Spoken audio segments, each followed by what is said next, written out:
नमस्कार शेतकरी मित्रांनो, मी विनय निकम, CEO देवळ ॲग्रो आणि आज आपण आलेलो आहोत सिन्नर, तालुका सिन्नर, जिल्हा नाशिक येथे. आपण आहोत मीनानाथ कांडेकर सर यांच्याबरोबर. सर ग्रीन विजन FPO द्वारे काम करतात. शेतकऱ्यांबरोबर विविध व्यवसाय आणि बिझनेस ॲक्टिव्हिटीज हे ग्रीन विजन अंतर्गत केल्या जातात. तर आपण त्यांच्याकडून जाणून घेऊया की ग्रीन विजन हे कसं शेतकऱ्यांबरोबर काम करत आहे आणि त्यांचं पुढील विजन आणि बिझनेस प्लॅन काय आहे. सर नमस्कार. दर्शकांसाठी तुम्ही अगोदर थोडी तुमची ओळख करून द्या आणि नंतर मग आपल्या FPO बद्दल आम्हाला सांगा. मी Meenanath Punjaji Kandekar, green vision farmer producer company limited Vadangali या कंपनीचा मी संचालक आहे. कंपनीचे चेअरमन आदरणीय सुदेशदादा खुळे यांच्या मार्गदर्शनाखाली ग्रीन विजनचं साधारणतः रजिस्ट्रेशन हे 2014 साली झालं. आमच्या कंपनीचा मूळ हेतू हा कांदा उत्पादक शेतकरी आणि मार्केटिंग व्यवस्था याकरता म्हणून नाबार्डच्या अंतर्गत आणि युवा मित्राच्या सहाय्याने ही आमची कंपनी रजिस्टर झाली. कंपनीचं स्वरूप थोडंसं वेगळ्या पद्धतीचं होतं. काही सहकारी संस्था आणि वैयक्तिक शेतकरी अशा स्वरूपाचं एकत्र येऊन आणि ग्रीन विजन फार्मर प्रोड्युसर कंपनीची रचना आहे. कंपनी साधारण 14 मध्ये रजिस्ट्रेशन झाल्यानंतर डाळिंब आणि कांदा या 2 कमोडिटीजमध्ये काम करण्याचा निर्णय कंपनीने घेतला. कांद्यामध्ये साधारण आम्ही सफल मार्केट असेल किंवा बँगलोर असेल किंवा हुबळी, कलकत्ता इथे मार्केटिंग सुरू केली कांद्याची. परंतु शेतकऱ्यांना जो भावाची चढ उतार असते त्या ठिकाणी कंपनी सर्वाइव्ह होऊ शकत नव्हते आणि त्या कारणास्तव काही दिवस आम्ही मार्केटिंग करून त्यावेळी साधारण 10 वर्षापूर्वी कंपनीला गव्हर्नमेंटचं पण एवढं काही सपोर्ट नव्हता की ह्या गोष्टींसाठी काही आर्थिक तरतूद किंवा भांडवल होईल. तरी पण आम्ही MSCP या वर्ल्ड बँकेच्या प्रोजेक्टमधून कंपनीसाठी गोडाऊन शेड उभे करून आणि त्या माध्यमातून काम सुरू केलं. मग इनपुटमध्ये आम्ही काम करायचं ठरवलं, कारण इनपुटमध्ये जी शेतकऱ्यांची लूट होत होती ती लूट कशी थांबवता येईल आणि ब्रँडेड आणि क्वालिटी दर्जेदार माल शेतकऱ्यांना निविष्ठा कशा पुरवता येतील त्या पद्धतीत आम्ही काम सुरू केलं आणि ते काम खूप चांगल्या पद्धतीने आम्ही केलं. आज तागायतपर्यंत आमची 10 CR पर्यंत टर्नओव्हर दर वर्षाचा होतो आणि त्यापुढे आम्ही चाललोय. परंतु एवढंच आम्ही एक टार्गेट ठेवलंय की इनपुट देताना शेतकऱ्याची लूट होणार नाही आणि दर्जेदार क्वालिटीचं इनपुट शेतकऱ्यांना भेटेल. आमचा हेतू हाच आहे की यातून शेतकऱ्यांना प्रोडक्शन कॉस्ट जी असते ती साधारण कशी कमीत कमी करता येईल आणि त्यांचं एक जीवनमान कसं स्थैर्य करता येईल हा कंपनीचा हेतू आहे. कांडेकर सर, आता पुढील वाटचालीत तुम्ही अजून काही एक्सपान्शन करणार आहात किंवा अजून कुठल्या ऍक्टिव्हिटीज तुमच्या FPO अंडर जोडणार आहात का?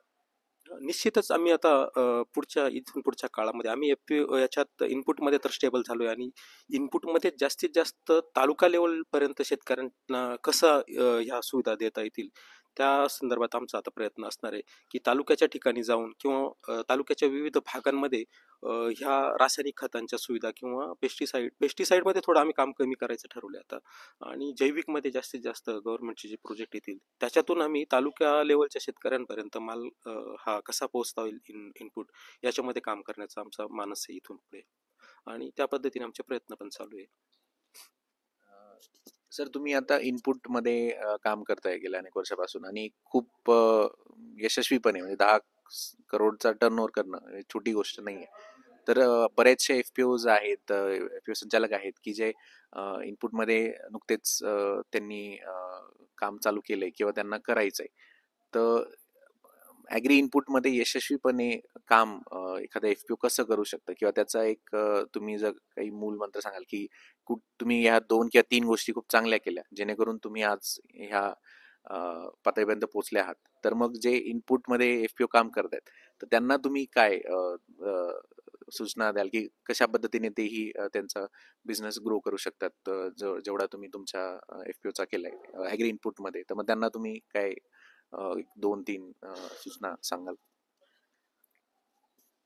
इनपुटमध्ये फार्मर प्रोड्युसर कंपनीला काम करायचं असेल तर सर्वात महत्त्वाचा विषय असतो की बाजारामध्ये जी स्पर्धा चाललेली आहे, ज्या कंपन्या बऱ्याचशा कंपन्या असतात की ज्या PGR हे प्रॉडक्ट विकतात किंवा इतर काही गोष्टी असतील की त्याचे अव्वाचे सव्वा रेट लावून विकतात. तिथे फार्मर प्रोड्युसर कंपनीने जर ॲग्री मॉल जर सुरू केला असेल तर त्यांनी त्यावरती बंधन ठेवायला हवं. सर्वात महत्त्वाचं की ते शेतकऱ्यांना देता कामा नये, कारण शेतकऱ्यांची मार्केटमध्ये अशी पण खूप मोठ्या प्रमाणात लूट होते. तर तिथे आपण थोडासा कंट्रोल ठेवला पाहिजे. त्यानंतर संचालक सर्वात महत्त्वाचे असतात फार्मर प्रोड्युसर कंपनीमध्ये, की ज्यांनी तळागाळापासून शेतकऱ्याला उभं करायचं काम केलेलं असतं. आणि मग तिथे त्या प्रत्येक सभासदाला सांभाळून घेणं हे त्या कंपनीच्या सभासदांचं काम असतं, संचालकांचं काम असतं. तिथे फेराफेर करता कामा नये. आणि तिसरी गोष्ट अशी की कंपनी ही शेतकऱ्यांसाठीच असते, इनपुट सुविधा ही शेतकऱ्यांसाठी सुरू केलेली असते. तर तिथे उधारीवरती माल घेणं किंवा देणं हा प्रकार अजिबातही व्हायला नको. ज्याच्यातून काय होतं की जर तुमचं भांडवल फिरतं राहिलं तर कंपनीला पुढच्या निविष्ठा पुरवायला थोडं सोपं जातं आणि शेतकऱ्याला पण त्याच्यात रेट आणि दर्जा मिळतो. आणि क्वांटिटी जर करता आली कंपनीला तर रेटमध्ये फरक निश्चित पडतो. हे मार्केटचं हे की तुम्ही क्वांटिटी करा तर त्यातून निश्चितच फायदा त्या शेतकऱ्याला आणि त्या कंपनीला पण होतो. कारण सर खूप खूप धन्यवाद. म्हणजे तो खूप महत्वाचा पॉइंट तुम्ही मांडला की जास्त मार्जिन ठेवूनच प्रॉफिट होतो असं नाही, आणि जर तुम्ही क्वांटिटी व्हॉल्यूम मध्ये केलं तर कमी मार्जिन मध्ये शेतकऱ्यांनाही तो फायदा देता येतो, आणि जी शेतकऱ्यांची लूट होते तर तीही कुठेतरी थांबते. खूप खूप धन्यवाद कांडेकर सर, तुम्ही सहभागी झाल्याबद्दल आणि FPO ॲग्रीटेक एक्सपो मध्ये तुम्ही सहभागी होणार आहात याबद्दल खूप खूप धन्यवाद. आणि ग्रीन विजन FPO ला आमच्या खूप खूप शुभेच्छा. आपण या मुलाखतीत सहभागी झाले त्याबद्दल खूप खूप खूप आभार. थँक्यू. शेतकरी मित्रांनो, नाशिकमध्ये होणार आहे भारतातील पहिले FPO प्रदर्शन. या प्रदर्शनात सहभागी व्हा आणि 10,000 पेक्षा जास्त ग्राहक व कंपन्यांशी थेट खरेदी विक्री करार करण्याची संधी मिळवा. आजच FPOAgritechExpo.com या वेबसाईटद्वारे रजिस्टर करा.